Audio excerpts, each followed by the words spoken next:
하나님의 말씀을 보겠습니다. 창세기 17장입니다. 1절에서 14절까지 말씀을 한 절씩 교도하겠습니다. 아브라함의 99세 때에 여호와께서 아브라함에게 나타나서 그에게 이르시되 나는 전능한 하나님이라 너는 내 앞에서 행하여 완전하라.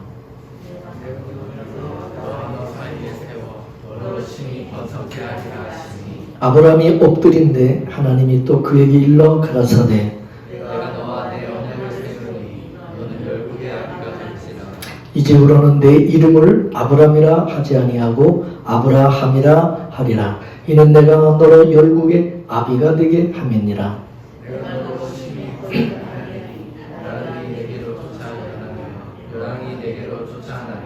내가 내 언약을 나와 너와 내 대대 후손의 사이에 세워서 영원한 언약을 삼고 너와 내 후손의 하나님이 되리라. 내가 너와 내 후손에게 너의 무한을 이 땅 곧 가나안 예경으로 주어 영원한 기업이 되게 하고 나는 그들의 하나님이 되리라. 하나님이 또 아브라함에게 이르시되 그런즉 너는 내 언약을 지키고 내 후손도 대대로 지키라. 너희 중 남자는 다 할례를 받으라. 이것이 나와 너희와 너희 후손 사이에 지킬 내 언약이니라.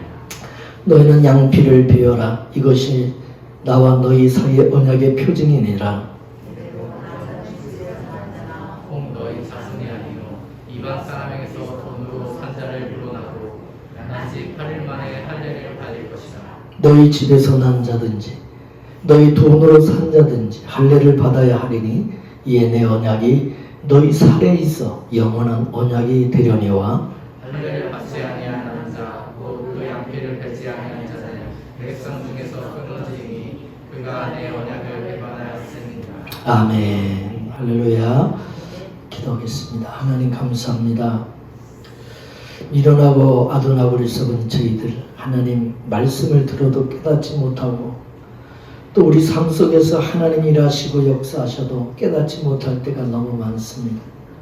우리의 눈과 마음을 밝히 열어주셔서 살아 역사하시는 하나님, 지금도 일하시는 하나님을 알게 하시고 보게 하시고 경험할 수 있는 죄를 되게 하시며 또 말씀 속에서 하나님이 지금까지 또 이스라엘 백성을 통하여 또 하나님 우리 믿음의 성도들을 통해 어떻게 역사하셨고 일해왔는지 또 그것을 통해서 우리가 하나님을 더 깊이 알아가게 하옵시며 하나님을 우리가 주님의 뜻을 알고 성령 안에서 우리 모두가 한마음 한뜻으로 주여 하나 되게 하시고 주님의 교회가 하나님의 나라가 든든히 세워져가는 역사가 있게 하여 주옵소서.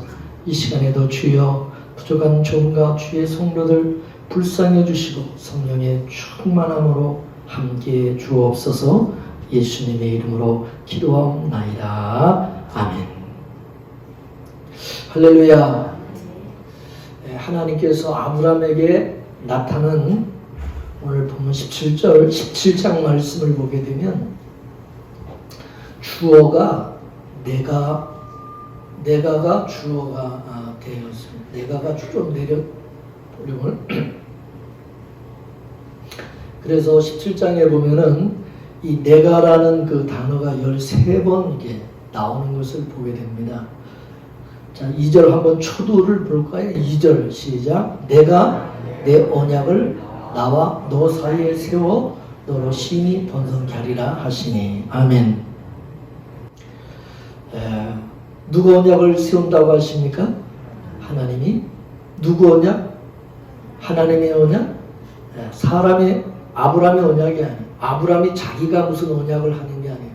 하나님이 언약을 하신다. 하나님 쪽에서 약속을 하신다 그 말이죠. 그죠? 자, 그래서 하나님이 아브라함에게 내가 너로 심히 번성케 하리라 그렇게 말씀하십니다. 그 또 4절 말씀에 가서 보면 4절 보면 시작. 내가 너와 내 언약을 세우니 너는 열국의 아비가 될지라. 할렐루야. 하나님이 아브라함과 언약을 세우시는데 내용이 뭡니까? 너로 내가 열국의 아비가 되게 해주겠다. 그죠? 그래서 전능하신 엘샤다이 하나님으로 나타나신 것입니다. 엘샤다이 하나님이라고 하는 것은 하나님께서 약속하신 것을 반드시 이뤄가시는 분이라는 의미로서 전능히 나타나고 있는 것입니다. 그러면 저와 여러분들이 구원을 얻은 것은 우리가 원해서 된 것이라고 생각하면 안 돼요. 우리가 원해서 구원을 받은 것이 아니라 하나님께서 원하셔서, 하나님이 나를 구원하시기를 원하셔서 나에게 구원이 주어진 거기 때문에 우리 구원을 엘샤다이 하나님이 이루어 가신다는 말씀인 것입니다. 나는 너를 절대로 포기하지 않고 너를 버릴 수가 없다는 것입니다. 그래서 이사야 43장 1절 말씀을 보게 되면 야곱아 너는 내 것이라 내가 너를 지명하여 불렀나니 라고 말씀하고 있어요. 그죠? 내가 너를 지명했다는 거죠. 네가 나를 택한 것이 아니라 내가 너를 택했고 내가 너를 지명하여 내가 너를 불렀다는 것입니다. 그렇기 때문에 네가 불 속에 들어가도 불꽃이 너를 사르지 못하고 물 속에 내가 물속을 잠겨도 물이 너를 엄물지 못할 것이다 라고 그렇게 말씀을 하셨습니다. 그 얘기는 뭐냐면 네가 물속에 들어갔다고 해서 그 물의 세력이 너를 죽이지 못한다, 그런 말씀입니다. 우리 육의 몸을 죽이지 못한다는 그런 얘기가 아니라 사망의 권세가 너를, 사망의 권세를 이기게 해주겠다는 얘기입니다. 사망의 권세를 이기게 해주겠다. 그래서 신자에게서 이 죽음이라고 하는 것은요, 우리 안에 있는 죽음의 세력을 죽이기 위해서 죽음을 주는 거예요. 역설적인 것이지만 내 안에 있는 죽음의 세력을 죽이기 위해서 죽인다?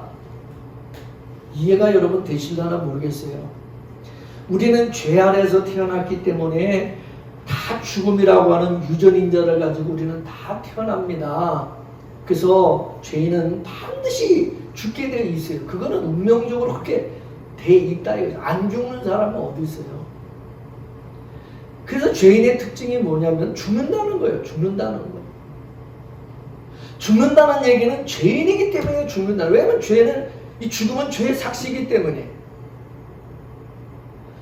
그래서 이 인간이 죽는다는 것은 뭐 그 사람이 뭐 나쁘냐 무슨 뭐 안 나쁘냐 그게 아닙니다.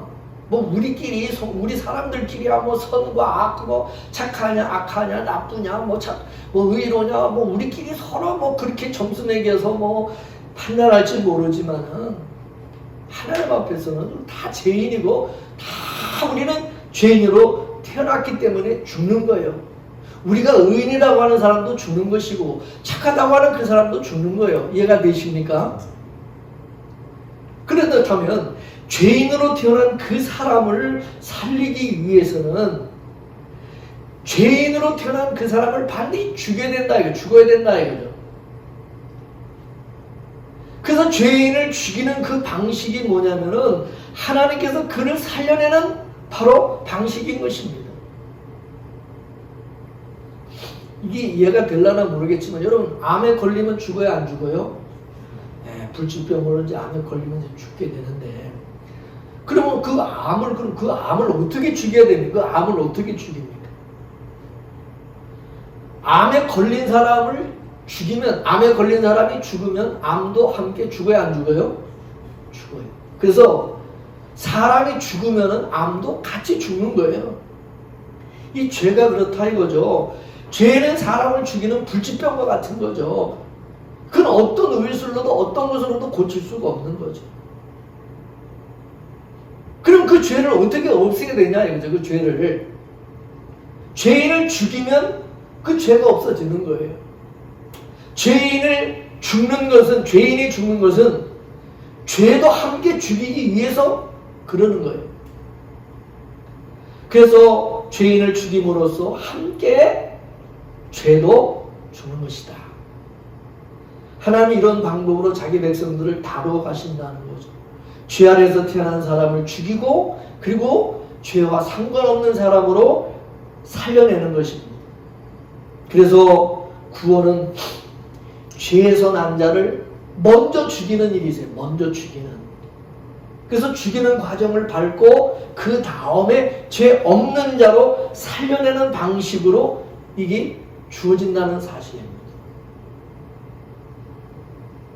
그래서 이 과정을, 이 순서를 여러분 성경을 통해서 확실하게 우리가 알아야 됩니다. 그걸 빨리 캐치해야 돼요. 그래서 이것이 물 세례와 성령 세례로 나타난 겁니다. 물 세례가 뭡니까? 죽이는 세례요. 죽이는 거. 성령 세례가 뭐요? 살리는 거예요. 살리는 거. 그래서 복음은 항상 죽는 것이 먼저예요. 죽는 것이. 복음은 항상 죽음이 먼저 주어지고 그 다음에 나중에 살려내는 것이 주어지게 되는 거예요. 이게 복음이에요. 그래서 옛 언약과 새 언약이 있어요. 옛 언약은 율법으로 죽이는 거잖아요. 율법으로 죽이는. 아담에서 난 사람을 죽이고 그리고 나서 새 언약, 예수 안에서 살려내는 것입니다. 그래서 육체로 오신 예수는 우리를 먼저 우리를 십자가로 끌고 가서 우리를 죽이는 거예요. 죽이는 일을 하고 나서 그 다음에 성령으로 오신 예수 그리스도가 우리를 살려내는 거예요. 그래서 오순절 성령의 사건이 먼저 있는 것이 아니라 갈보리 십자가 사건이 먼저 있는 거예요. 이해가 되십니까?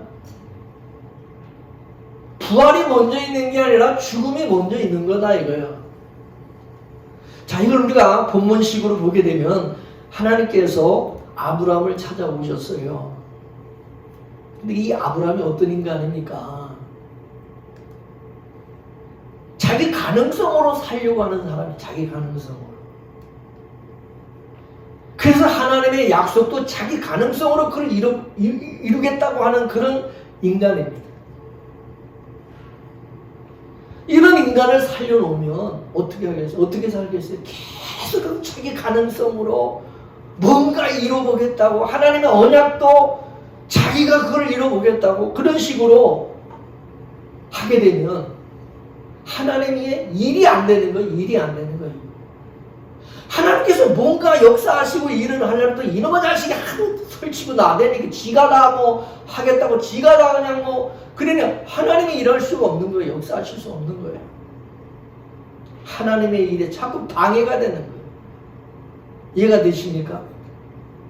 하나님께서 약속하신 그 약속을 하나님이 이뤄가야 되는데 이놈의 자식이 계속 자기 가능성으로 그 하나님의 약속도 자기가 이루겠다고 설치니까 그래서 하나님께서 안 되겠다 싶어가지고 어떻게 했습니까? 할례를 행하라는 할례. 할례가 뭐예요? 예? 죽이는 거예요. 죽이는 거. 아브라함의 할례 속에 담긴 의미가 뭡니까? 하나님이 아브라함 속에서 새 사람을 끄집어내기 위해서, 살려내기 위해서 아브라함을 죽이는 거예요. 죽이는 거야. 이해가 되십니까?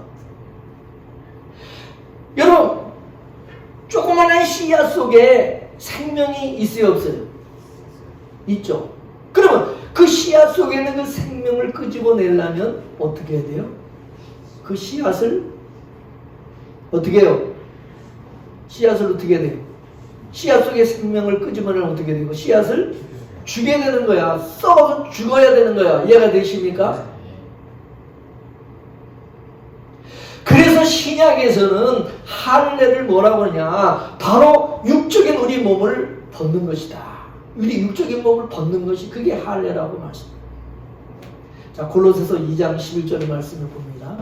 골로새 2장 11절 시작. 내가 너와 내 언약 뭐야 시작. 또 그 안에서 너희가 손으로 하지 아니한 할례를 받았으니 곧 육적 몸을 벗는 것이요 그리스도의 할례니라. 할례가 뭐라고? 육적인 몸을 뭐요? 벗는 거다. 벗는 거.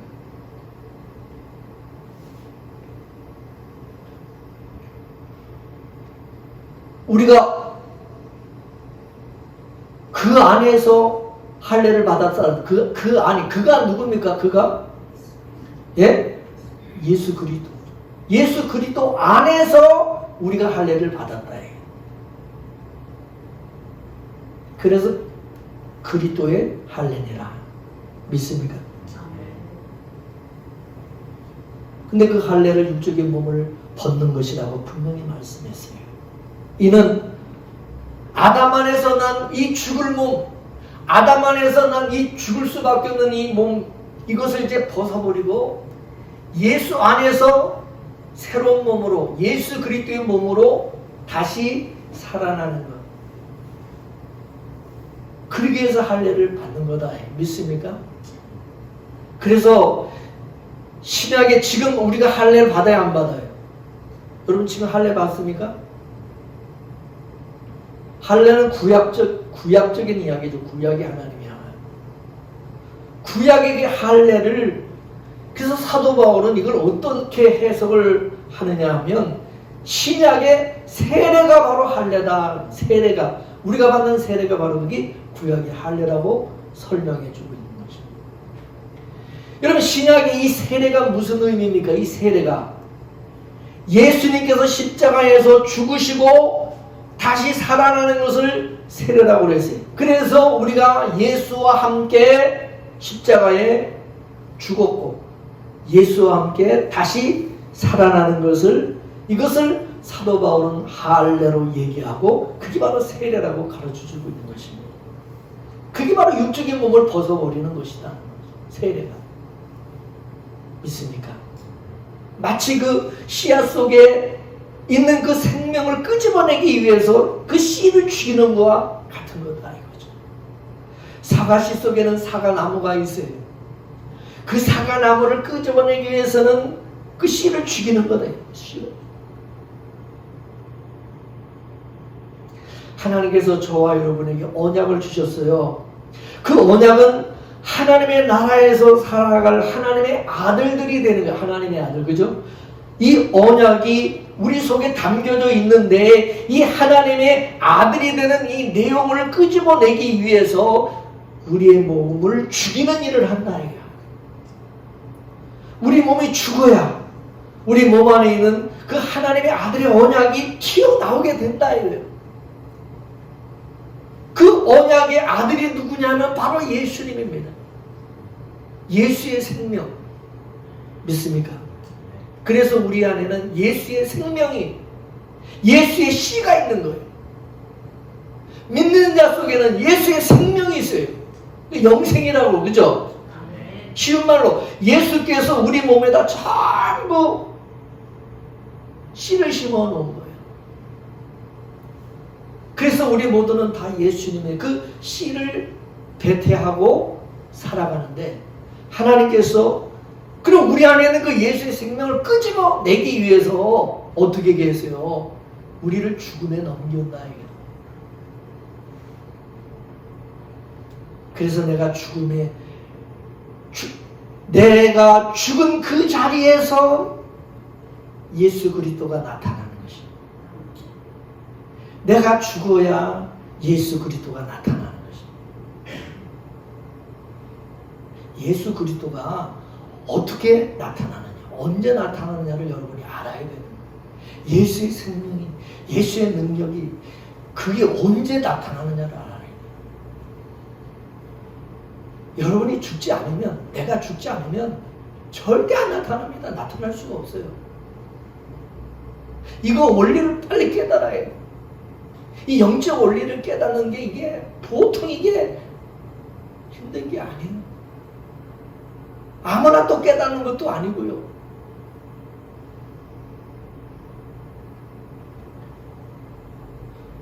이걸 우리 삶 속에 적용해 보게 되면 우리는 본성적으로요, 다른 사람을 배려하고 사는 그런 인간들이 아닙니다. 그저 나밖에 모르죠. 나밖에. 그죠? 그냥 내 중심이지. 나한테 잘해주면 좋은 사람, 나한테 조금이라도 섭섭하고 나쁘게 하면 나도 너무 우리 그래 항상 내가 중심이야. 근데 여러분 나에게 하나님의 은혜가 덮쳐오게 되면 나를 죽이는 일을 하게 됩니다. 그렇게 나를 죽이게 되면 그때 비로소 내 안에서 예수 그리스도가 드러나고 나타나게 되는 겁니다. 예수 그리스도의 성품이 나오고요. 예수님의 마음이 나오는 거고요. 용서가 나오고 원수를 사랑하는 그런 마음도 나오는 거예요. 그래서 하나님의 은혜를 통해서 안 하던 짓을 하게 돼. 안 하던 짓을 하게. 믿습니까? 안 하던 짓을 하는 거예요. 하나님의 은혜가 임했을 때 그게 나타나는 거예요. 교회에서 봉사도 안 하고 뺀질거리던 사람이 봉사하면 헌금 드려서 아까워서 그거 못 드리던 인간이 하나님 앞에 헌금할 줄도 자기가 그렇게 스스로 하는 게 아니라 하나님의 은혜가 임하니까 자기도 내가 왜 이렇게 하는지를 모르는 거야. 이게 하나님의 은혜구나. 옛날에 내가 이런 인간이 아니었는데. 그래 안 그래? 이건 경험한 사람이 아는 거야. 그럼 안 하던 짓을 하는 그것이 내가 하는 거냐? 예수님의 은혜로 하는 거예요. 예수님이 그게 예수님의 거예요. 내가 죽고 나니까 내가 죽으니까 내 안에서 예수의 생명이 예수의 인격이 예수의 그 성품이 마음에 그게 드러나는 거예요. 그 자기도 보는 거야. 자기도 그거를 경험하는 거예요. 믿습니까? 내 안에서 이런 하나님의 은혜의 역사가 이런 예수의 생명이 이렇게 나타나는 것이 자기도 놀라는 거죠. 자기도 이렇게 하는 게 자기도 놀라운 거예요. 내가 이렇게 변한 것을 자기도 느끼는 거야. 그거는 내가 죽었을 때 그게 나타나는 것이지. 내가 살겠다고 발버둥 치고 내 욕심대로 내 고집대로 나는 살 거야. 내가 살겠다고 그러는 사람은 그거는 있을 수가 없는 거예요. 내가 손해볼래? 죽어도 안 하죠. 내가 왜 손해볼래랍니까? 내가 미쳤어요? 내가 남한테 봉사하고 남 도와주고 미쳤어요? 내가 교회에다 헌금하게? 안 그렇습니까? 당연한 거예요. 그건 누구나 똑같은 거예요. 그래서 하나님께서 우리 몸을 가지고 하나님의 것을 뽑아내는 일을 하시는 것이고 하나님의 영광을 드러내는 일을 하나님이 하시는 거예요. 그러기 위해서는 어떻게 해서요? 나를 먼저 죽이는 거예요. 십자가로 끌고 가서 예수와 함께 죽여버려요. 이게 안 된 사람은 이 뒤에 것이 안 되는 거예요. 이해가 되십니까? 나는 왜 안 되는가 그렇게 생각하지 마시고 내가 안 되는 그 이유를 여러분이 빨리 찾아야 되는 거예요. 믿습니까? 나는 예수를 믿으면서도 왜 나는 이런 게 안 되는가? 그 원인이 뭔가? 빨리 여러분이 깨달아야 돼요. 여러분, 예수 믿는 사람은요, 꼬라지는 일에도 우리 안에 다 예수 그리스도의 생명을 가지고 있다는 거예요. 예수의 생명이 있다는 거예요. 그래서 우리 안에는 예수의 이 생명, 예수 그리스도를 끄집어내기 위해서 우리를 어쩔 수 없이 죽음의 구조 속으로 집어넣는 거예요. 그래서 여러분, 예수 믿는 우리 성도는 자기가 살겠다고 자꾸 발버둥을 치고 그러면요, 하나님이 자꾸도 죽이는 쪽으로 데려가 죽이게 만듭니다. 나중에 죽습니다. 빨리 죽어요. 그러니까 제가 늘 강조하지만 빨리 죽으라는 거예요. 빨리. 자꾸 질질 끌고 안 죽으려고 뻗대지 말고 딱 죽고 나면 그 다음서부터 놀라운 하나님의 역사를 그 다음에 경험하게 되는 거예요. 믿습니까? 그래서 하나님께서 자기 가능성으로 있는 아브라함을 죽이는 거예요. 이 죽여야 되게, 죽이지 않으면 이 아브라함도 아브라함이 안 되는 거예요. 아브라함이 살아있는 한은 늘 자기 가능성으로 나오려고 그러고 그 자기 가능성으로 뭘 하려고 자꾸 그러다 보니까 하나님의 뜻하신 모든 계획과 일이 자꾸 그르치는 거고 이게 회방이 되는 거야. 그래서 아브라함을 죽여야 되기 때문에 하나님이 할례를 행하게 하셔.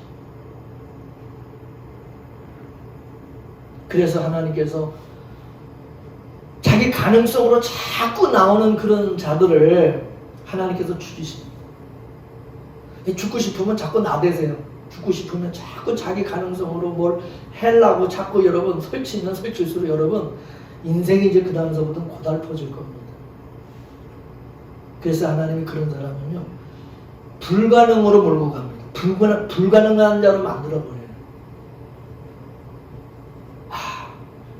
자기는 뭐 할 수 있는 인간인 줄 알았는데 나는 뭐 내 생각대로 내 뜻대로 뭐가 다 될 줄 알았는데 완전히 그냥 저 인생 밑바닥으로 하나님이 딱 떨어지게 만듭니다.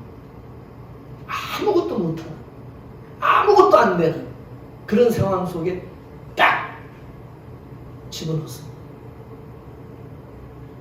왜 그럴까요?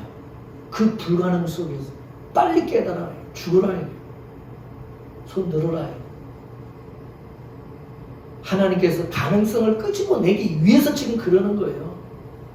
이처럼 하나님께서 자기 백성을 생산하는 방식은요 창조의 방식으로 만들어 가시는 것입니다. 창조의 방식으로 만든다는 얘기는 뭐냐면 곧 인간의 가능성으로 구원받는 그 길을 하나님이 완전히 차단해 버리는 거죠. 인간의 가능성을 완전히 다 없애버리는 거예요. 절대로 안 되는 거예요. 인간의 율법의 행위로는 구원을 얻을 수 없다는 것을 네가 뭐 노력해서 네가 뭐 어떻게 해서 하겠다 그거 딱 하나님께서 딱 막아버리는 거예요. 어떻게 그런 구원받습니까? 하나님께서 없음에서 있음으로 창조했듯이 우리의 노력과 상관없이 불가능해서 가능으로 공짜로 구원을 시키는 것이 이게 바로 하나님의 역사다. 없음에서 있음으로 나타나는 것입니다. 그런데 구원받은 우리가 구원을 받았다고 그러면서 자꾸만 아브라함처럼 자기 가능성으로 뭘 하려고 일을 하려고 한다 이거죠. 그래서 하나님께서는 역사 속에서 자기 백성의 그 가능성을 죽여가지고 불가능으로 만들어 버리는 거예요. 산 자를 죽게 만들고 높은 자를 낮추시고 있는 자를 없음으로 만들어 버리십니다. 그래서 고린도후서 6장 9절에서 10절까지 말씀 한번 읽어볼까요? 시작. 무명한 자 같으나 유명한 자요 죽은 자 같으나 보라 우리가 살고 징계를 받는 자 같으나 죽임을 당하지 아니하고 근심하는 자 같으나 항상 기뻐하고 가난한 자 같으나 많은 사람을 부유하게 하고 아무것도 없는 자 같으나 모든 것을 가진 자로다. 할렐루야. 그래서 하나님이 무명한 자로 만들어버려요. 죽은 자로 만들어버려요. 징계를 받은 자로 만들어요. 근심하는 자로 만들어요. 가난한 자, 없는 자로 만들어버리는 거예요. 그리고 나서 하나님이 이제 유명한 자가 되게 하시고 죽임을 당하지 아니하는 자, 항상 주 안에서 기뻐하는 자, 많은 사람을 부유하게 하는 자, 모든 것을 가진 자로 하나님이 만드십니다. 믿습니까? 이게 아브라함의 할례입니다. 아브라함에게 할례를 행하고 하나님께서 새 이름을 주시는 것은 뭡니까? 자기 가능성으로 사는 그 아브라함을 죽여서 불가능한 아브라함으로 만드시는 것입니다. 그래서 이름을 계명을 해서 아브라함을 아브라함으로 바꿔주신 것입니다. 이름을 바꿨다는 얘기, 이름을 바꿔준다는 얘기는 뭐냐? 옛사람이 죽고 새 사람으로 태어납니다. 새 사람이라 믿습니까? 아브라함은 어떤 사람입니까? 자기 힘으로 살려고 하는 자, 자기 가능성으로. 아브라함은 뭡니까? 온전히 하나님의 힘으로 하나님의 은혜로 사는 사람. 비록 새 사람 아브라함이라 할지라도 여전히 또한 육신의 몸을 가지고 있기 때문에 아브라함 계속해서 옛날에 그 아브라함이 가지고 있던 그 습관, 그 본성을 버리지를 못합니다. 그래서 자꾸 또 자기 가능성으로 하려고 또 그래. 조금만 좀 이렇게 좀 풀어주면 또 자기 가능성으로 하려고 그래. 그럴 때마다 하나님은 아브라함 되게 불가능한 인간으로 자꾸 하나님께서 쳐버리는 일을, 죽인 일을 하십니다. 아브라함. 이게 여러분 성경의 그 내용이에요. 이걸 여러분 우리 신앙에 적용을 해보면은 우리가 언제 하나님을 찾습니까? 내가 정말 힘이 있고 내게 가능성이 있을 때 하나님을 찾습니까? 아니면 내가 정말 힘들고 어렵고 내가 불가능한 그런 상태에 있을 때 하나님을 찾습니까? 언제 우리 마음이 하나님께 가까이 갑니까? 내가 정말 아무것도 없을 때입니까? 내가 진짜 많은 것을 가지고 진짜 가능성이 많고 그럴 때 하나님을 자꾸 하나님께 가까이 나갑니까? 우리 인간은 조금이라도 가능성이 있고 뭔가 의지할 것이 있으면 하나님을 안 찾습니다. 하나님 의지하지 않습니다. 이게 인간의 생리죠.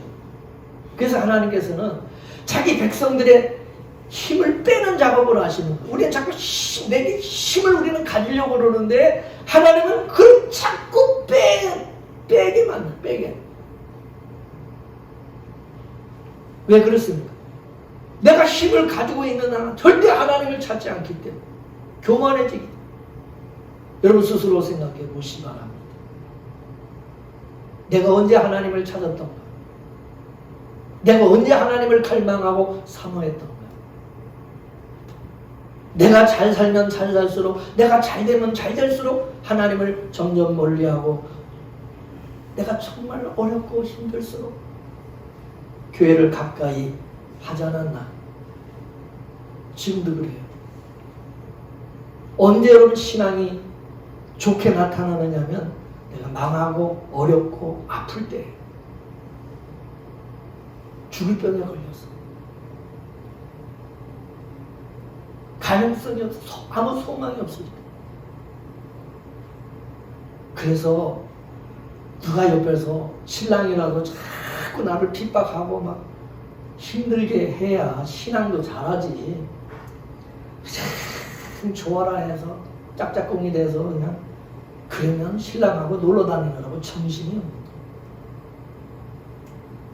등 다시고 배부르면 인간은 짐승이 되고 하나님을 떠나는 것을 볼 수 있습니다.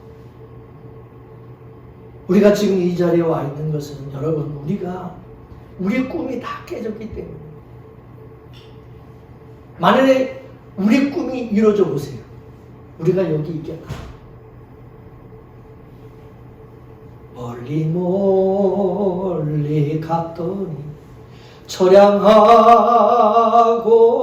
고나여 슬프고도 외로워.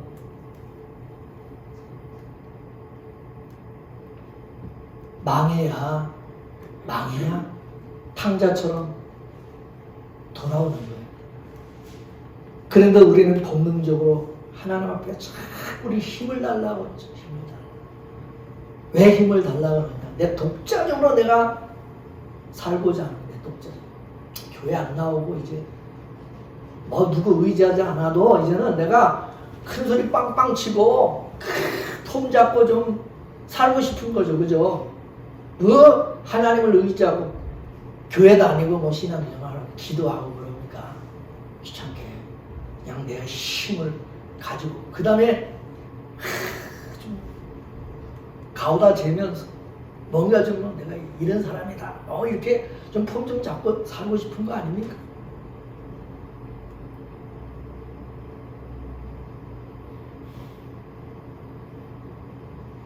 그래서 하나님께서 이 부족한 종을 통해서 여러분에게 너는 독자적으로 사는 인간이 아니라 내 힘으로 살아가야 될 인간이다. 너로 인하여 사는 너는 나로 인하여 사는 자로서 내 언약을 위해서 선택을 받았음에 불구하고 너는 왜 자꾸 네 인생을 살려고 그렇게 발버둥을 치느냐. 깨닫게 하시. 그렇기 때문에 여러분, 우리 하나님은 우리 원대로, 우리 뜻대로 우리 인생을 열어줄 것이다. 착각하지 마십시오. 여러분, 저도 그래요. 이봉재 목사도 하나님께서 만일 내 기도 들어주셨다면은 어찌 되었을까? 제 기도 안 들어준 것이 감사한 거예요. 하나님께서 월암동에 교회를 건축하게 하시고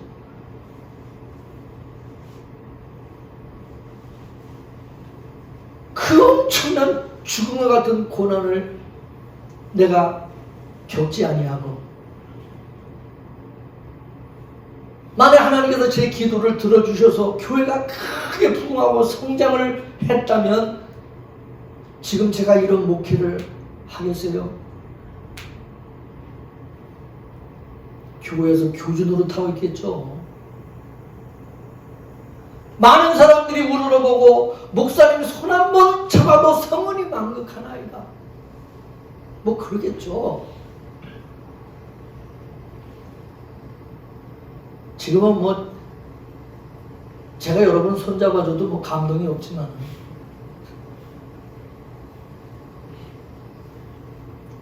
서울의 조아무개 목사님, 그 목사님 한 번 만나려면 1년 전에 예약을 하고 비서를 통해서만 만날 수가 있습니다. 참 그런 목사 안 된 게 참 감사하죠. 인간은요, 끊임없이 자기 영광을 만들고 싶어 하는 것입니다. 이거를 하나님께서 아시기 때문에 자기 백성들을 찾아가서 자꾸 자기 가능성을 그걸 꺾는 일을 하는 거예요. 그러니까 여러분 생각하고 이게 하나님 생각하고 이게 다르다는 걸 아는 게, 성경을 우리가 이해를 못하고 성경을 모르고 신앙생활하면 자꾸 헛다리 짚는 거예요. 신앙생활 이해가 되시죠? 그래서 우리 스스로가 이게 안 되기 때문에요. 이게 안 되기 때문에 하나님께서 자꾸 그거를 막으시고 차단하는 일을 하는 거예요. 그걸 꺾는 일을 하나님, 죽이는 일을 하시는 거예요. 그렇기 때문에 여러분들 스스로가 내 인생이 왜 이렇게 안 풀리고 왜 이렇게 고달프고 힘들지, 그렇게 막 짜증내고 원망하지 마시고, 이게 하나님의 이 간섭이구나, 이게 하나님의 이게 역사구나, 이게 하나님의 사랑의 손길이구나, 이걸 생각하시고 감사할 줄 아는 자가 돼야 돼. 그게 바로 깨달은 사람이에요. 할렐루야. 그래서 저는 여러분들을 위해서 기도할 때에 하나님께서 많이 간섭해 주세요. 하나님이 다스려 주시고, 하나님 만약에 내버려둬 버리면, 간섭 안 하시면 다 떠나게 돼 있으니까, 다 떠나니까. 저 역시 마찬가지예요. 하나님이 간섭 안 하시면 제가 목회하겠냐 이거예요. 저 목회 안 할 겁니다. 어떻게 안 해요. 그래서 하나님의 그 간섭의 손길이 덜 떠나지 않도록 기도할 수밖에 없는 겁니다. 전 여러분들 크게 부장되게 해달라고 기도 안 합니다. 여러분 크게 성공하기를 바라시지만 전 여러분들 크게 성공하게 해달라, 그딴 기도 저는 안 합니다. 좋은 직장 주시옵소서, 절대 저 그런 기도 안 합니다. 착각하지 마세요. 이봉재 목사가 항상 교회에서 여러분을 위해서 뭐 그런 기도 해줄 거라고 생각하지 마세요. 안 해요, 저 그런 기도. 이제는 옛날엔 했는지 몰라도. 만일에 여러분 좋은 직장 들어가 보세요. 그 좋은 직장에서 잘릴까봐 교회보다 직장이 우선이 되는 거예요. 직장. 그 직장 때문에 교회는 이제는 뒷전이야. 그거 직장 그거 때문에, 그거 좋은 직장 그거 거기서 잘릴까봐. 내 가정이 우선이고, 내 직장이 우선이고, 내 사업이 우선이고, 내 생각이 우선이고, 내 소망이, 내 꿈이 우선이지 않습니까, 여러분? 결국 우리는 우리 스스로 스스로가 하나님의 뜻을 쫓아가지도 하나님을 위해서 살아가지도 못한다. 무슨 하나님의 영광을 위해서 지푸리나. 하나님이 간섭하지 않으면 우리는 고삐 뿔린 강아지처럼 또 우리는 지 살겠다고 지가 그냥 지 욕심 채우겠다고 난리를 치는 거죠. 하나님께서 고삐를 딱 지어주기 때문에 요 모양 요 정도로 그래도 하나님 앞에 우리가 하나님을 섬기면서 뭐 좀 신자 노릇하는 거 아닙니까? 하나님께서 느닷없이 왜 아브라함에게 할례를 받게 하는, 왜 느닷없이 왜 그 전에 없던 할례를 왜 느닷없이 왜 할례 그걸 왜 끄집어내서 할례를 행하라고 그러시냐. 아브라함을 죽이는 것입니다. 이제 너 힘으로 살지 말고 내가 공급해 주는 것으로 살아. 나를 의지하며 내가 너를 위해서 어떻게 역사하고 일하는가 그거를 너는 봐라. 네가 자꾸 나대지 말고 네가 뭐 하겠다고 그래서 이스마엘이나 자꾸 놓고 그냥 뭐 첩이나 얻어가지고 그냥 그런 짓 하지 말고 또 네 생각으로 또 애굽에 내려가가지고 마누라 팔아먹고 그딴 짓 하지 말고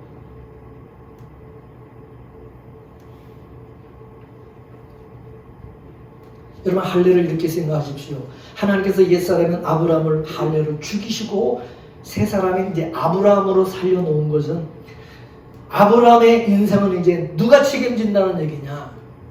아브라함 너는 내가 책임진다 그 말입니다. 할렐루야. 하나님이 책임지는 인생이 된 겁니다. 아브라함은 자기 인생 자기가 책임지는 거고 그러면 하나님이 책임을 지는 인생입니다. 이게 믿어지면요, 이게 진짜 믿어지면 아브라함은 땡 잡은 거예요. 땡 잡은 거예요. 그죠? 이게 안 믿어지면은 아브라함은 참 불행한 거예요. 그죠? 하나님이 가나안 땅을 정복할 때, 이스라엘 백성이 가나안 땅을 정복할 때 여호수아에게 나타나셨어요. 그죠? 여호수아는 지금 자기가 이스라엘 백성들과 함께 가나안 족속과 싸워야 되는 줄 알고 있어요. 자기들이 가서 열심히 싸워가지고 가나안 땅을 정복하는 줄로 그렇게 생각하고 있었어요. 그죠? 근데 느닷없이 하나님의 군대장관이 딱 나타난 거야. 그죠? 지금 전의를 불태우면서 지금 가나안 정복을 이제 앞에 놓고 이제 그러고 있는데 하나님이 느닷없이 딱 나타나 가로바꾸면서 뭐라고 그럽니까? 여호수아한테. 예? 예? 네 신발을 벗으라. 신발을 벗고 어떻게 싸웁니까? 군인이. 네 신발을. 군인이 신발 벗을 때는 언제지? 예? 실내 생활할 때, 훈련도 없고 전쟁도 안 할 때, 그때 실내 생활할 때 이 군화를 벗고 그 다음에 뭐 스냅거나 그렇지 않으면 뭐 실내화 신고 그렇게 생활을 하지. 신발을 군인이 벗는 거는 그거는 이제 쉬는 거예요. 전쟁을 안 하는 거예요. 그죠? 그렇습니까? 안 그렇습니까? 근데 왜 하나님의 군대장관이 지금 군대장관이 여호수아가 군대장관이 이스라엘. 그죠? 모세는 죽었고 여호수아가 군대장관인데 왜 군대장관이 신발을 벗으라고 그럽니까? 그 얘기는 뭡니까? 내가 너를 얻고 가나안 땅에 들어가겠다는 거죠. 네가 싸우는 것이 아니다 이거죠. 그죠? 여호와의 군대장관, 여호와께서 군대장관이 되어서 내가 너희를 얻고 갈 테니 너희는 그냥 전리품만 챙겨라. 싸움은 여호와께 있으니, 전쟁은 여호와께 있으니, 그거는 여호와의 전쟁이니 싸움은 여호와께서 하시겠다 그 말이죠. 그죠? 그러니까 너는 신발 벗고 푹 쉬라 이거죠. 그렇다고 여러분, 하나님이 왜 그렇게 하시는가를 깨달아야 되죠. 그럼 진짜 여호수아가 신발 벗고 그냥 아무것도 안 하고 싸움도 안 하고 가만히 있었습니까? 진짜 전쟁 안 했어요? 여호수아가? 아니죠. 여호수아는 아무리 적군이 많고 강하다 할지라도 하나님께서 군대장관이 되셔서 이 전쟁을 하나님께서 반드시 이기게 해주실 것을 믿는 믿음으로 나가기만 하면 백전백승한다 그 말이죠. 그죠? 그래야 안 그래요? 그러나 만약에 믿음이 없이 나가게 되면, 그 믿음이 없이 나가면은 자기 힘으로 어떻게 해보려고, 자기 지혜와 전략으로 어떻게 이 전쟁을 이겨보려고 그러면 백전백패한다 그 말입니다. 결국 여호수아에게는 하나님을 믿느냐 안 믿느냐의 싸움인 것입니다. 다시 말해서 이 가나안 전쟁의 싸움은 무슨 싸움입니까? 믿음의 싸움이다. 이거 믿습니까? 그게 선한 싸움인 것입니다. 그게 선한 싸움. 선한 싸움 다 싸우고 의의 면류관 받았으리라. 그 선한 싸움이 그 믿음의 싸움. 믿습니까? 하나님은 믿음의 싸움을 원하시는 것입니다. 우리 역시 마찬가지죠. 하나님께서 우리에게 내가 너를 업고 이 세상을 살게 할 것이다.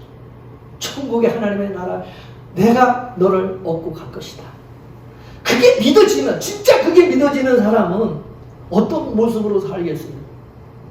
아무리 세상이 힘들고 어려워도 안심이 되지 않겠어요? 겁나지 않겠죠? 두렵지 않겠죠? 할렐루야. 하나님께서 이미 나에게 약속을 해주셨으니까, 하나님께서 세상 끝날까지 내가 너와 함께 하시겠다고 하셨고 나와 동행하시겠다고 약속해 주셨으니까, 내가 비록 죽는 사망의 음침한 골짜기를 내가 지나간다 할지라도 절대로 하나님께서 나를 주의 막대기와 지팡이로 나를 안해 주실 것이고 나를 이기해 주실 것이다. 승리케 해 주실 것이다. 그게 정말 믿는다면 담대하고 또 마음이 편안하겠죠. 그죠? 그렇습니까? 그렇습니다. 근데 우리 현실이, 지금 당장의 내 지금 처한 현실이 내 눈에 보이는 것은 이게 아니야. 너무 막 이게 막 절망적인, 정말 소망이 없는 그런 지금 그런 처지의 그런 상황에 딱 놓이게 되었어요.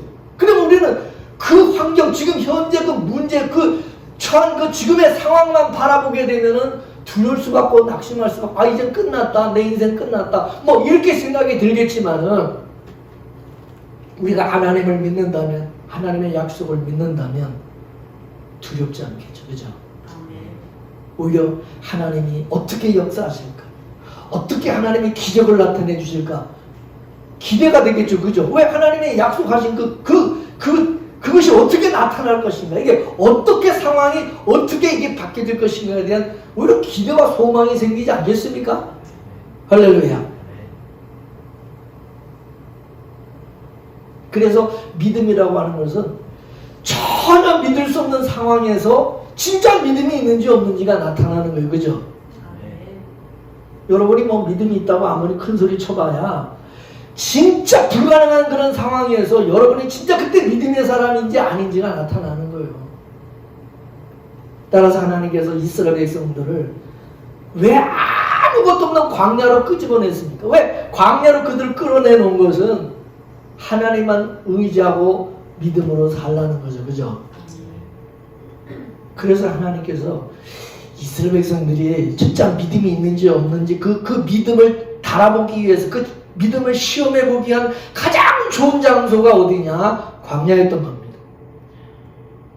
광야가 아니면 그들의 신앙을 달아볼 수가 없는 거예요. 이게 진짜 믿음이 있는 인간인지 믿음이 없는 인간이 모르지. 뭐 좋을 때야 다 믿음 있는 것처럼 다 우리는 원래 포장을 잘하잖아. 위선을 잘해.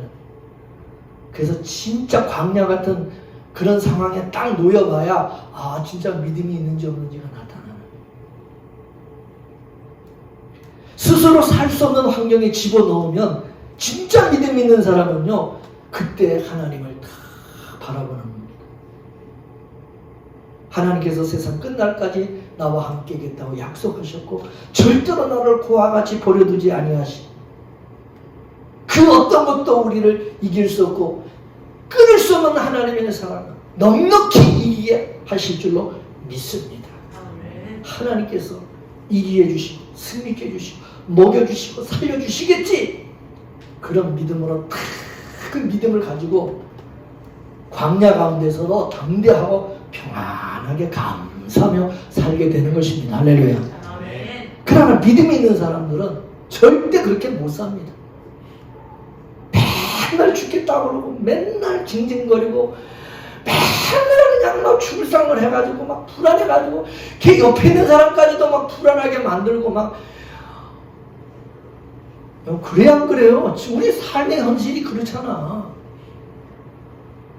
걔 일어나지도 않는 그것까지 미리 땡겨가지고 막 그걸 막 또 얘기를 하지 뭐 이제 자기는 뭐 아직 그런 일이 일어나지도 않았는데 자기가 그렇게 잘 될 것처럼 마치 뭐 다 그렇게 될 것처럼 막 얘기하면서 뭐 다 끝난 것처럼 얘기하는 거야. 막 무슨 놈은 믿음이 있습니까? 믿음이 있기는. 매일매일같이 하나님께서 하늘에서 만나가 내려지는 것을 보면서도 불안한 거예요. 그래가지고 이스라엘 백성이 어떻게 했어요? 하나님을 못 믿으니까 하루치만 걷으라 그랬는데 나가서 이틀치 3일치를 막 잔뜩 걷어다가 쌓아놓는 거야. 쟁겨놓는 거야. 그냥 믿음이 없으니까 불안하니까. 오늘도 하나님이 주셨으면 내일도 주시겠지. 애굽 사람들은 잔뜩 쌓아놓고 우리 이렇게 많이 쌓아놨다. 우리 돈 이렇게 많이 벌었다. 우리 재산 이렇게 많다. 막 떠벌리면서 세상 사람은 그거 자랑하죠. 왜? 그걸로 먹고 사는 사람들이니까. 근데 우리는요. 쥐뿔도 없어도 우리는 세상 사람 날 부러워 아니하여도 나도 역시 세상 사람 부럽지 않네. 할렐루야. 아멘. 왜 그렇습니까? 우리는 그걸 믿는 게 아니라 돈을 믿는 게 아니라 누구를 믿어요? 어제나 오늘이나 미래나 영원하신 그 변하지 않는 신실하신 하나님을 우리는 믿고 사는 거죠. 어제도 살게 해주셨다면 오늘도 살게 해주실 것이고 내일도 하나님이 책임져 주실 것이고 내일도 하나님이 공급해 주실 것이고 걱정을 안 하는 거죠. 너는 돈 자랑하냐 이지. 나는 주님 자랑한다 이지. 우리는 누구 자랑해야 됩니까? 우리는 주님을 자랑해야 되죠. 예수 믿는 사람이 예수 자랑해야 되는데 맨날 세상 거 자랑하고 돌아다니는 그게 무슨 믿음의 사람이에요. 자기 힘으로 사는 사람. 늘 자기가 책임지려고 하는. 그러나 우리가 우리 인생을 책임질 수 있습니까? 없어요. 그래서 아브라함을 통해서 하나님께서 내 인생을 네 인생 네가 책임지려고 하지 마라. 너는 내 인생은 네가 책임질 수가 없다. 네가 책임질 수 없다는 것을 하나님께서 아예 그냥 경험으로 그냥 경험하게 만든 거죠. 그죠? 내가 너를 책임져 주지 않으면, 내가 너를 지켜주지 않으면, 내가 너를 구원해 주지 않으면, 내가 너를 붙들어 주지 않으면 너는 당장 너는 망하는 거야. 끝나는 거야. 그 사실을 아브라함에게 가르쳐주고 알려주시는 겁니다. 믿습니까? 그렇기 때문에 우리가 버려야 될 사고는 뭐냐면 하나님께서 나와 함께 하시니까 이제 나는 승승장구하고 영혼 호굴로 만들어 주셔서 세상 것 그거 세상의 능력 물질 그런 거 그냥 의자며 떵떵거리며 살아가게 해주시겠지. 그딴 사고를 버려야 된다 이것입니다. 우리가 알고 있는 하나님 그런 하나님이 아니십니다. 아브라함은 스스로 생각하기를 하나님께서 내 후손을 하늘의 별과 같이 많게 주신다고 그랬으니까 이제부터는 하나님께서 자식을 많이 낳게 해주시겠지. 그렇게 생각했던 거죠. 인간적인 생각. 근데 역으로 하나님이 일을 하시죠. 자식 하나도 안 주잖아. 자식을 하나도 안 주잖아. 아브라함이 자식을 생산할 수 없는 자식을 절대 낳을 수 없는 그런 상황까지 하나님께서 몰고 가셔가지고 기다리시죠. 그래서 완전히 불가능한 상태로 몰아넣으시죠.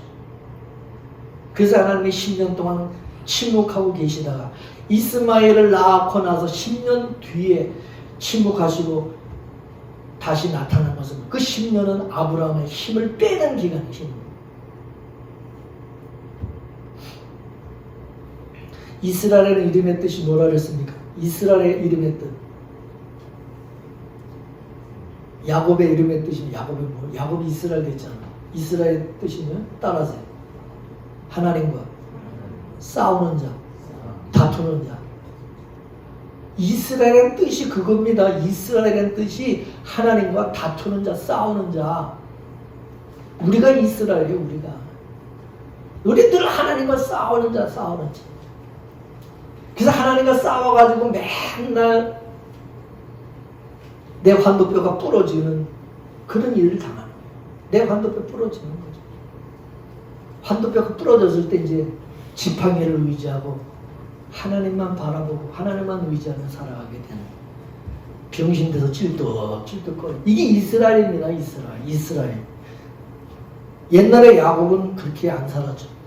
근데 이제 이스라엘로 바뀐 그 이스라엘의 모습이 그겁니다. 예. 주님 바라보고 살아. 이게 이스라엘. 당당하게 되고 폼 잡고 이게 이스라엘이 아닙니다. 이게 제 말이 맞습니까? 틀립니까? 성경에 어떤 게 이스라엘입니까? 어떤 게? 내가 가능성이 있고 힘이 있어 보십시오. 하나님 안 믿고 내 힘으로 살려고 그러지. 하나님 내게 정말 힘이 없을 때 하나님을 믿는 거죠. 그래서 성경에서 고난을 복이라고 말씀하는 거예요. 복이라고. 고난은 감춰진 축복이라는 거죠. 겉으로 드러난 것은 고난같이 보이지만 실제 그 내용 속에는 복이 들어있다는 거죠. 하나님의 축복이, 예수의 생명이, 하나님의 언약이 그 속에 들어있는 거예요. 우리 믿음의 사람에게는. 믿습니까? 우리 믿음의 사람에게는 구원받는. 그래서 구원이라는 언약이라는 것은 뭐냐? 세상에서 빼내는 거예요. 세상에서. 이 세상이 애굽이지 않습니까? 우리가 사는 이 세상이 애굽입니다. 그래서 바로 이 구원은 이 세상에서 우리를 빼내는 거죠. 출애굽시키는 거죠. 그 출애굽시키는 거예요. 우리 힘을 빼는 거예요. 세상의 힘을 빼는 게 그게 구원이에요. 믿습니까? 근데 우리는 육신을 가지고 있는 우리는 이 세상을 빠져나가려고 하는, 우리는 절대 이 세상을 떠나려고 안 하죠. 우리는 그걸 놓으려고 안 하죠. 우리는 그걸 놓을 수가 없죠. 불안하죠. 두려워. 우리는 거기에 그냥 머무르고 정착하고 싶은 거예요. 그래서 하나님께서 우리가 자꾸 이 땅에 정착하지 못하도록 자꾸 어떤 일을 또 하나님이 뻥뻥 터뜨리는 거야.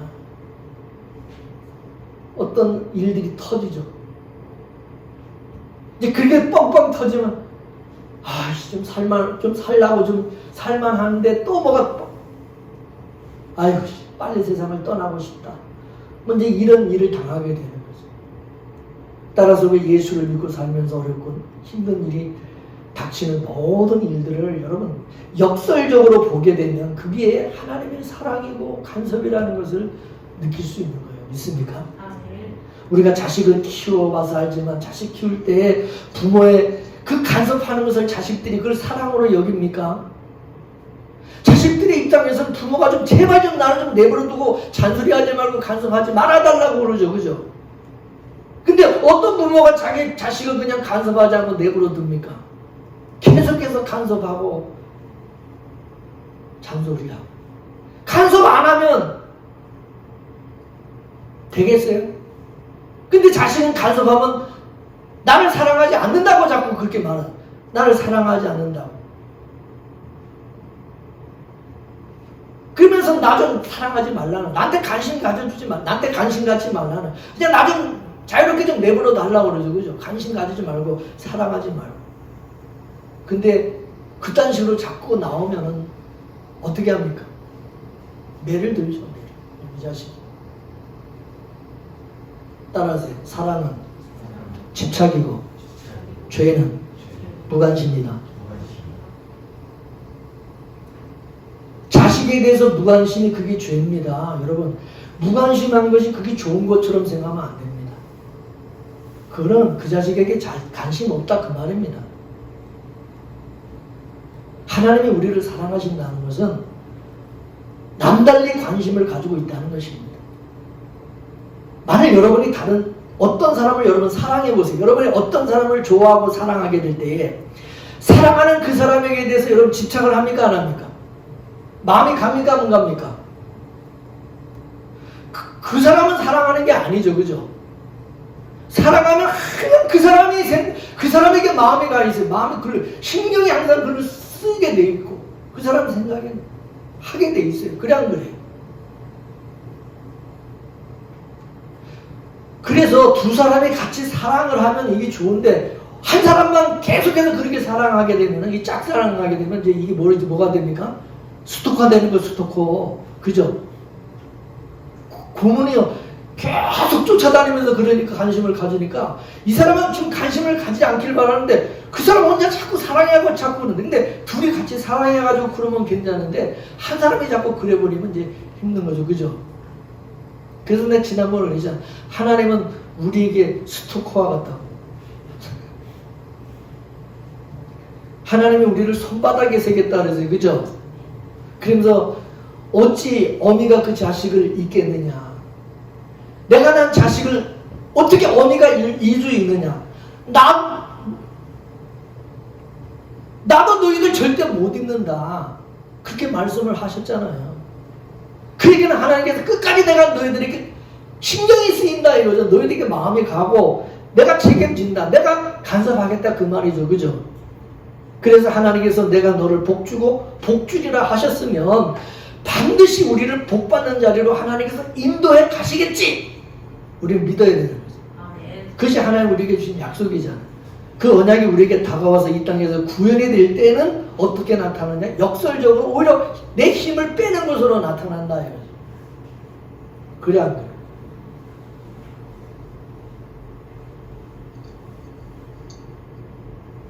내가 힘을 빼야 하나님께서 의도하는 대로 나를 이끄시는 겁니다. 근데 내가 자꾸 힘을 빡 주고 내가 힘을 너무 이렇게 주고 있어 버리면 이게 몸이 굳어져 가지고 하나님이 나를 어떻게 이렇게 할 수가 없는 거예요. 그래서 여러분 하나님 앞에 여러분 힘을 쫙 빼야 돼요. 우리는 항상 힘을 쭉 빼셔야 돼요. 그러니까 나를 비워야 된다는 거야. 그래서 할례라는 것은 옛사람을 죽이는 거다. 세례도 옛사람이 죽는 거다. 세례를 받았다 그러면서 세례를 받았다는 건 옛사람이 죽었다는 의미거든요. 물론 세례 받은 것이 무슨 자격증 딴 겁니까? 그럼 이제 하나님께서 죽여놨으면 그 다음에는 어떻게 하겠어요? 계속 죽이겠어요? 살리겠어요? 예? 살려내시면 살리네. 죽은 자에게는 따라서 죽은 자에게는 살 일만 있고 안 죽은 남은 죽을 일만 있다. 이거 빨리 알아야 돼요. 죽은 사람은 살 일만 있어. 살리시. 안 죽은 사람은 계속 하나님 죽이는 쪽으로 몰고 가면 죽입니다. 죽을 때마다. 그래서 우리는 죽은 것 같아요. 나는 이제 죽었다 그러는데 안 죽습니다. 또 살아나. 또 하나님이 살려주시고. 이 부활의 능력이죠. 그래서 망한 것 같은데 절대 안 망합니다. 망해야 되는데 안 망합니다. 우리가 경험했잖아. 그죠?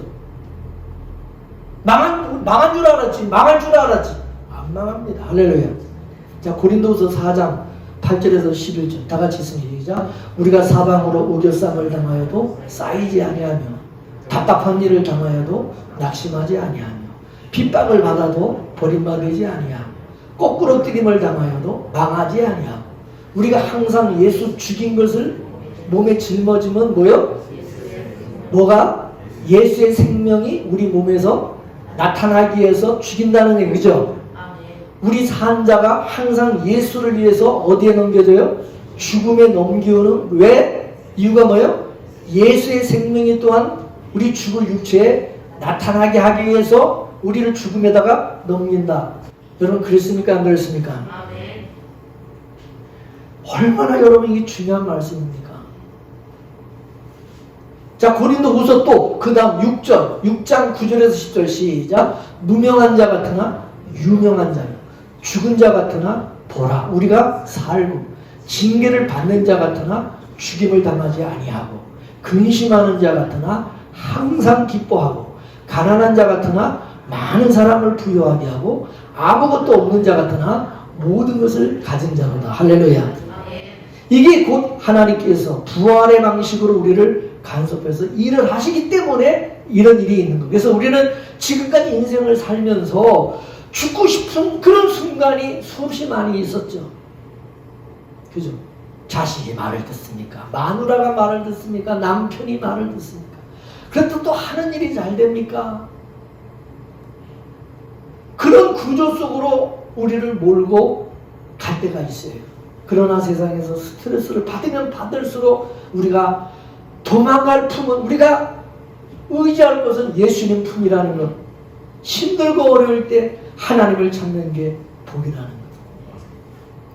성경에서 말하는 복과 저주는 하나님을 가까이 하는 게 복이고 하나님과 떨어지는 것이 그게 저주라고 분명히 말씀하셨습니다. 그럼 우리가 언제 하나님을 가까이 한다고요? 내가 어렵고 힘들고 내 가능성이 전혀 없다고 느껴질 때, 내가 의지할 것이 믿을 것이 없을 때 하나님을 찾게 되는 거예요. 자식도 소용없고 남편도 소용없고 친구도 소용없고 아내도 아무 소용없을 때, 그때 우리는 주님만을 바라고 찾는다 이거죠. 세상으로부터 버림받고, 그때 이제 우리는 그때 주님과 가장 가까이 있을 때다. 우리는 날마다 죽임을 당하는 할례를 받아야 합니다. 내 가능성으로 살려고 그러면 날마다 죽이는 할례를 받아야 합니다. 그래서 사도 바울이 뭐라 했습니까? 따라서 나는 날마다 죽노라. 할렐루야. 사도 바울이 뭐 그렇게 잘못한 게 많아가지고 맨날 죽는다. 자기는 날마다 죽는다. 날마다 할례를 받는다. 하나님께서 우리를 그렇게 간섭하시는 것이, 너는 네 힘으로 살려고 하지 말고 하나님의 힘으로 살라 하시는 겁니다. 그렇기 때문에 우리 삶 속에서 우리 계획과 뜻한 대로 사라지지 않는다고 해서 자꾸 짜증내고 불평내지 마시고 하나님 앞에 감사하십시오. 아, 하나님께서 이토록 나를 사랑하시는구나.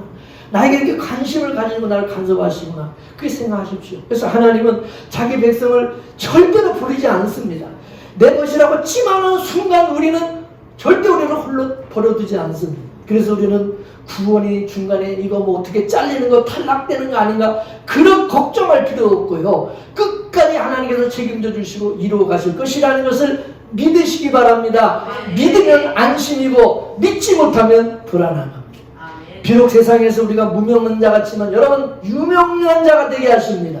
아무것도 지금 가진 것이 없는 자 같이 여러분 보이지만은요 모든 것을 가진 자가 되게 하십니다. 왜 그렇습니까? 하나님의 언약이 우리 안에 심어져 있기 때문에 그렇습니다. 그 언약을 이루기 위해서 하나님은 지금도 집요하게 자기 백성을 간섭하시고 그 간섭하심이 지금 바로 이 자리까지 우리를 세워주신 겁니다.